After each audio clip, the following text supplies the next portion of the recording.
Terrace gardening, we have to make sure the containers used for the veggie plants or the ornamental flowering plants are lightweight, durable and water resistant. So if we use terracotta pots, they tend to become heavy. You can have with drain holes and add a net at the bottom to filter out the soil. And few terracotta pots for smaller size are all right. For little larger plants, better to use discarded thermocol boxes where you can make holes in them, or PVC trays for shallow greens, etc. Or you can have PVC grow bags, and we can even try using the paint buckets, discarded paint buckets for perennial plants. And for flowering plants, you can use discarded water cans and hang them up, or any other kitchen containers where you can make holes in them. And next point to be noticed is, after making a drain hole, we have to keep them on any surface, a brick, a tile or a plate, so that the water does not stay onto the floor and stay. We may also raise them by keeping like this. This is the way to keep on the terrace. Or you can have raised platforms and keep the containers on them. Now I'm going to show how to do transplanting saplings into the containers. First we have to make holes in the boxes or in the jar container and see that water will be draining easily. If necessary, a net to filter out the soil can be put in, and then we put in some soil,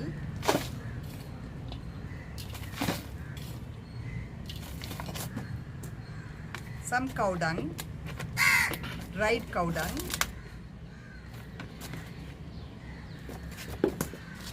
some vermicompost,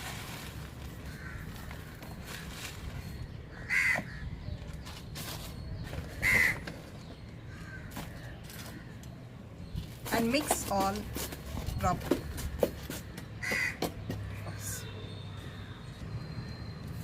Now I have filled this container with a potting mix which I have made. You can get even a ready-made potting mix from the nursery. This I have put cow dung, coco peat and vermicompost in soil,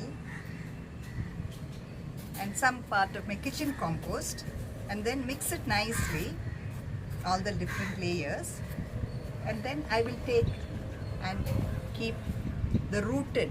I have kept mint or pudina in bottles and rooted it and taken it from another container. I will plant this.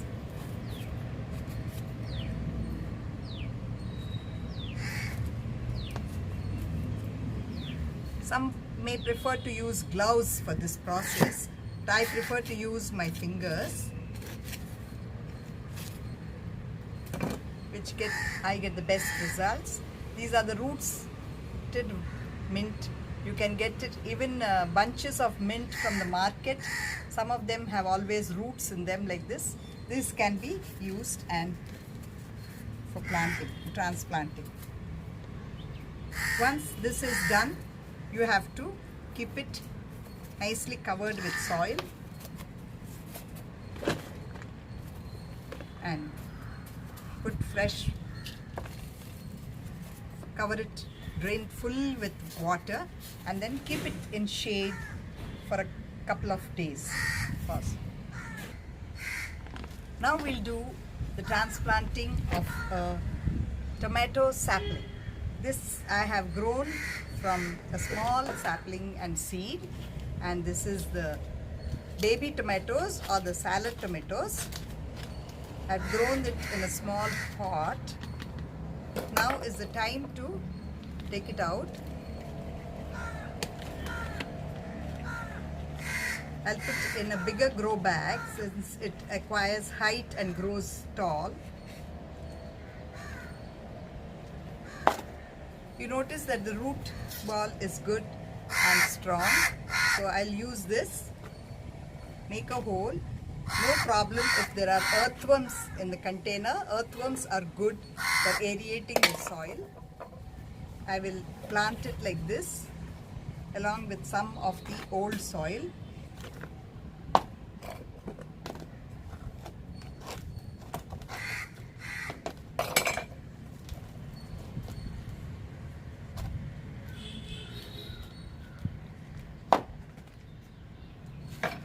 Add just a little bit of more vermicompost as the plant is growing taller. Water it till it's fully drenched. Press the soil around the plant so the roots get compressed. The soil around the roots gets compressed, and now I will add a stake stand so that as the tomato plant grows taller, it will not bend outward. And as it grows taller, I will clip it with cloth spikes onto the stem. Once we put the stake, drench the soil with water and keep it in the shade for 2 days, after which it should be kept in full sunlight. Tomatoes need full 6 to 8 hours of sunlight.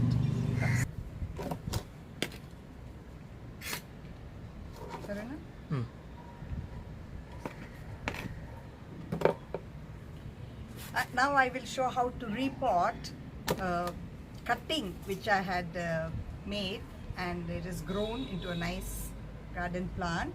We will transfer it into a container, and this is the way to transfer it to this container. I have kept the soil mix, everything ready in this as usual. Now I'll tear off this plastic cover and take the root ball and plant it. Nicely press it down firmly into the soil, cover it with the soil, add a little fresh compost, fresh vermicompost.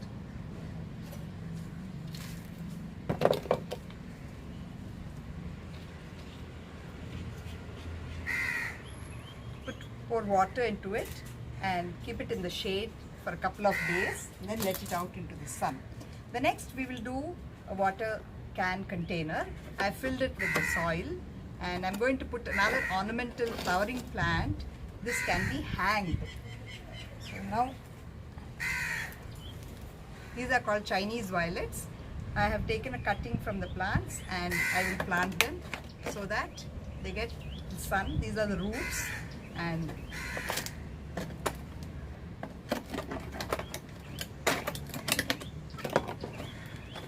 take care to see the roots are well covered and the plant peeps out, and add a little more soil. If necessary, we can make a cutout here. This particular one I did not make a cutout, and this, put water in it, let it drain, and then you can hang it in the shade for a couple of days before letting out into the sun.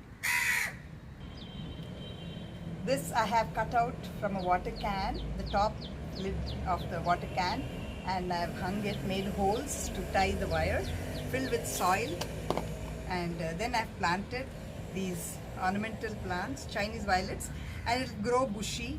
And this is a Sanku Pushpam. It will grow bushy, and I keep hanging it from the one of the pillars.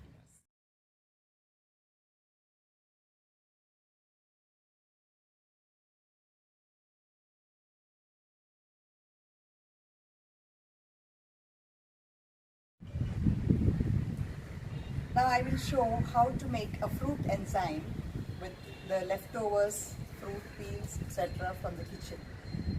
This fruit enzyme contains plenty of magnesium and potassium, which helps in flowering in the plants and which helps in fruiting also. Vegetables, fruits and flowering plants need a fruit enzyme at least once a month. I will show the process. Take any fruits, peels and leftover rotten fruit too, and take approximate weight. This is an approximate weight of 150 to 200 grams. I will be adding a little more a little later on when I get. This is all I had for today. Just add it into a glass or a plastic container which has a tight fitting lid. And then you have to add jaggery, 1/3 the weight of the fruit peels. So I am adding about 50 grams of jaggery. Just add it and add a little less than 1 liter of water. So I have added about 700 ml of water. If I add more fruit peels tomorrow in this, I can add some more water and a little more of jaggery. So now I let this cover it nicely and shake it well and let it rest. Shake it well so that the jaggery starts melting and starts the oxidation, and microbes will slowly develop after 1 or 2 weeks. So have the lid nicely tightly shut so the microbes don't come out, and keep it away from the sun in a shaded place. And once in 2-3 days we can stir. As you add little more fruit peels, we can stir. Always see that there is this much air gap is there available. So I can fill only once more in this. This container will be rested for about 90 days in total, after which the liquid will be forming, and that liquid should be strained. And when it's strained, this is what we get. This has got the fruit enzyme. Now this fruit enzyme I will use with 1:8 ratio. 1 cup fruit enzyme to 8 cups of water.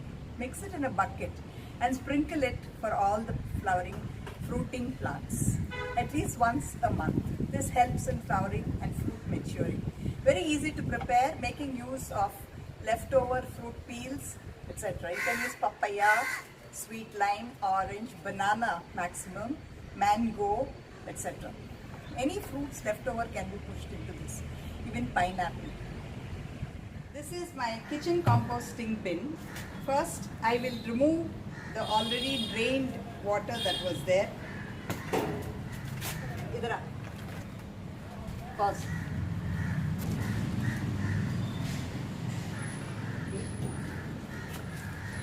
This is called the leach, or the water drained from the composted vegetables and compost and garbage.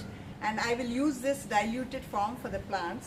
I'll dilute it, this 1 bucket to 10 buckets of water, and sprinkle on the foliage and to the soil.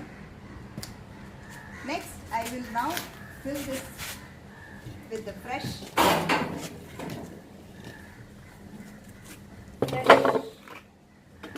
garbage.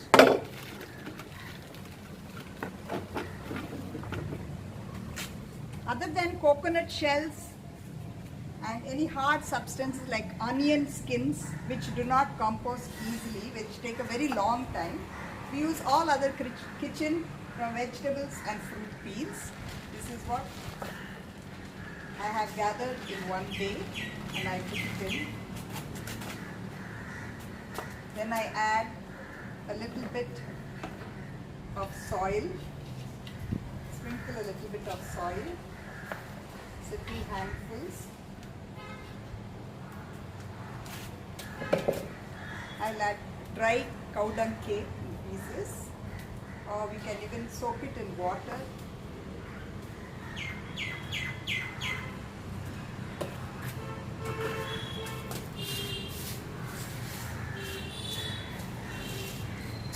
I'll add some dried leaves from the garden.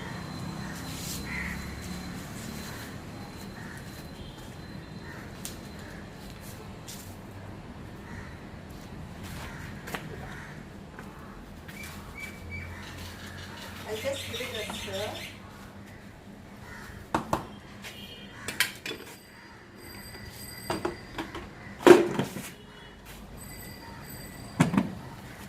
Put some more soil on top. You can even put pieces of old newspaper or tissue paper and leave it closed. This has holes in the side for radiation. Close it and keep. Once in 3 days, we'll stir and add fresh. This is for the last 1 month which has been prepared. This is full and composted, and this will rest for another 60 days, and it will be ready to be used in the garden. This leachate water is to be diluted and used for the plants.